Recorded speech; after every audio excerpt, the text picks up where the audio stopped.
Hello दोस्तों, मेरे channel पे आपका स्वागत है जिसका नाम है लर्न एचवीएसी। आज हमारा टॉपिक है फिल्टर ड्रायर। फिल्टर ड्रायर क्या होता है और इसको कहाँ पे यूज़ करते हैं, आज हम लोग वो स्टडी करेंगे। Let's start. सबसे पहले हम लोग देखते हैं फिल्टर ड्रायर क्या होता है। फिल्टर ड्रायर का जो फंक्शन होता है उसके अकॉर्डिंग हम लोग इसको स्टेनर भी बोल सकते हैं। ये दो टर्म से मिलके बनता है, एक होता है फिल्टर, दूसरा होता है ड्रायर। फिल्टर जो नाम से ही हमें पता चलता है किसी चीज़ को फिल्टर करने के लिए, किसी चीज़ को रिमूव करने के लिए, जो अनवांटेड चीज़ है उसको रिमूव करने के लिए। और ड्रायर इसके नाम से ही पता चलता है कहीं पे मॉइस्चर है या वाटर कंटेंट है उसको रिमूव करने के लिए। फिल्टर इसलिए हम लोग यूज़ करते हैं क्योंकि क्या होता है, रेफ्रिजरेंट के अंदर बहुत सारे मटेरियल यूज, जैसे कॉपर पाइप यूज़ होता है। और तो उसके अंदर क्या होता है, कभी कभी चिप्स निकलती है, कभी कभी जो रेफ्रिजरेंट हम लोग जो चार्ज करते हैं सिस्टम के अंदर उसके अंदर भी इम्प्योरिटी रहती है। तो ये सब रिमूव करने के लिए हम लोग फिल्टर यूज़ करते हैं। क्योंकि क्या होता है कि अगर ये उसके अंदर डर्ट रहेगा या कोई मेटल चिप्स है या इम्प्योरिटी है तो वो हमारे सिस्टम को इम्पेक्ट करेगा। कहीं उस फ्लो को भी बहुत कम कर सकता है, या तो उसकी जो प्रॉपर्टी है रेफ्रिजरेंट की प्रॉपर्टी को भी चेंज कर सकता है अगर उसके अंदर इम्प्योरिटी है। तो इसको रिमूव करना बहुत ज़रूरी है।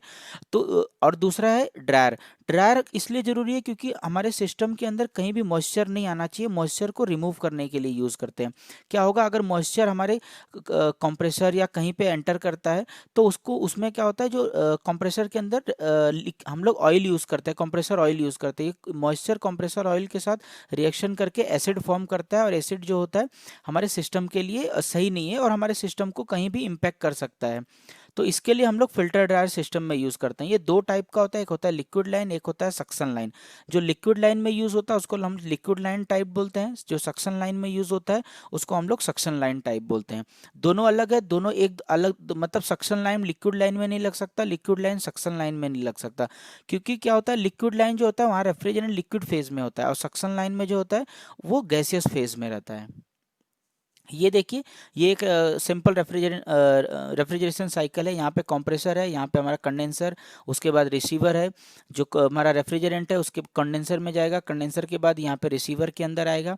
रिसीवर में जब रेफ्रिजरेंट आता है तो यहाँ पे लिक्विड फेज में रहता है, लिक्विड फेज से यही आगे जाता है। तो इसके अंदर जो भी इम्प्योरिटी है उसको रिमूव करने के लिए यहाँ पे हम लोग liquid line dryer, filter dryer हम लोग यूज़ करते हैं। और सक्शन लाइन के लिए हम लोग कंप्रेसर के जस्ट पहले यूज़ करते हैं suction line filter dryer. Basically देखेंगे, अगर आप मोस्ट ऑफ जो सिस्टम में देखेंगे तो वहाँ पे लिक्विड लाइन ही यूज़ होता है, सक्शन लाइन बहुत कम यूज़ होता है और बड़े सिस्टम्स के अंदर ही यूज़ होता है।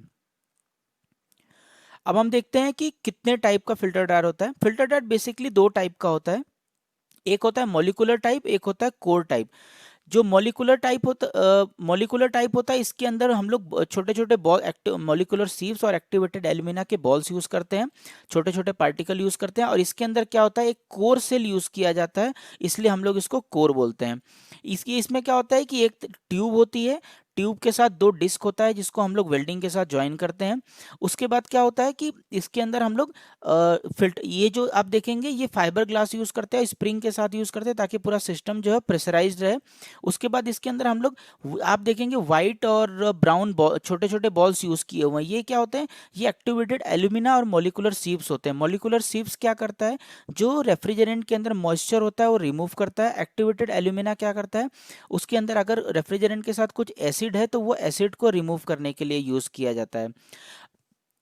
इसका जो प्रपोर्शन होता है आप देखेंगे, व्हाइट बॉल्स आपको बहुत कम दिखेंगे और आपको जो ब्राउन बॉल्स ज़्यादा दिखेंगे। इसका क्या होता है, एक पर्टिकुलर प्रपोर्शन होता है, 30 to 70% या 25 to 75% का एक प्रपोर्शन होता है। डिफरेंट डिपेंड ऑन सिस्टम के हिसाब से हम लोग यूज़ करते हैं।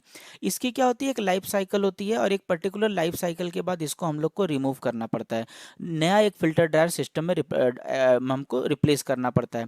यहाँ पे क्या होता है कि जो हमारा ये फाइबर ग्लास यूज़ कर रहे हैं, या तो मॉलिक्यूलर सीव्स या तो एक्टिवेटेड एल्यूमिना, इसकी एक लाइफ साइकिल होती है, इसका एक टाइम, एक कैपेसिटी होती है कि इतना मॉइस्चर ये एब्जॉर्ब कर सकता है। क्योंकि एक लिमिट के बाद अगर हम लोग यूज़ करेंगे तो ये क्या करेगा, जो मॉइस्चर एब्जॉर्ब किया है ये मॉइस्चर सिस्टम में छोड़ना स्टार्ट कर देगा।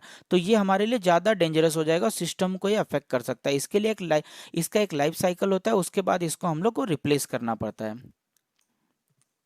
और जो एक दूसरा होता है रिप्लेसेबल कोर सेल टाइप, तो इसमें क्या होता है, जब हम लोग फिल्टर, जब हम इस फिल्टर, अगर ये टाइप का फिल्टर ड्रायर देखेंगे तो ये दोनों टाइप हमको एक बार यूज़ करने के बाद हमको इसको रिप्लेस करना पड़ता है, हमको एक नया फिल्टर ड्रायर इंस्टॉल करना पड़ेगा। बट रिप्लेसेबल कोर सेल में क्या होता है, यहाँ पे हम लोग को एक ट्यूब होता है, ट्यूब के साथ एक हम लोग का यहाँ पे जो भी है हमारा ये डिस्क रहेगा, वेल्डिंग के साथ इसको हम लोग ज्वाइन करेंगे, और एक इनलेट एक आउटलेट पोर्ट रहेगा।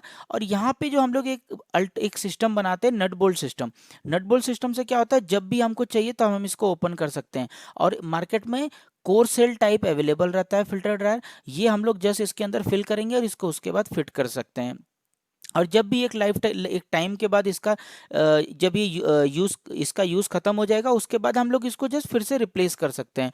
तो ये अगर देखेंगे तो कॉस्ट इफेक्टिव होता है, और बड़े सिस्टम के अंदर हम लोग इसको इजीली यूज़ कर सकते हैं। बार बार हमको, अगर आप देखेंगे तो ये जो पार्ट होता है, ये दोनों पार्ट कॉपर से ज्वाइन करना रहता है, तो बार बार हमको ये कट नहीं करना पड़ेगा, सिर्फ हमको जस्ट ये सिस्टम को शट डाउन करना पड़ेगा, और उसके बाद ये जस्ट ओपन करके हम लोग को जो फिल्टर ड्रायर, जो ये कोर सेल है, ये हम लोग इसके अंदर पुट करेंगे, और उसके बाद इसको हम लोग क्लोज कर सकते हैं और सिस्टम हम ऑन कर सकते हैं।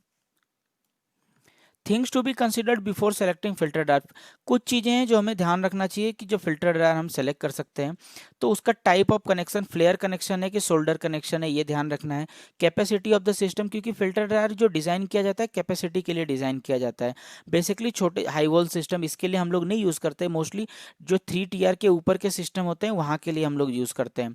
नेक्स्ट है टाइप ऑफ रेफ्रिजरेंट, कौन सा रेफ्रिजरेंट यूज़ कर सकते हैं, क्योंकि हर रेफ्रिजरेंट की प्रॉपर्टी अलग अलग होती है, तो उसके अकॉर्डिंग हमको फिल्टर ड्रायर डिज़ाइन करना पड़ता है। तो ये भी 3 फैक्टर हैं जो आपको ध्यान रखना है।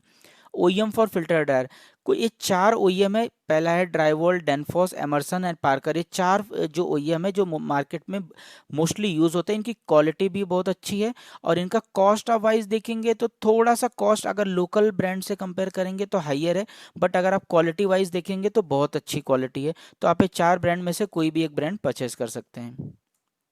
थैंक यू दोस्तों, अगर कुछ डाउट है तो आप कमेंट कर सकते हैं। थैंक यू दोस्तों।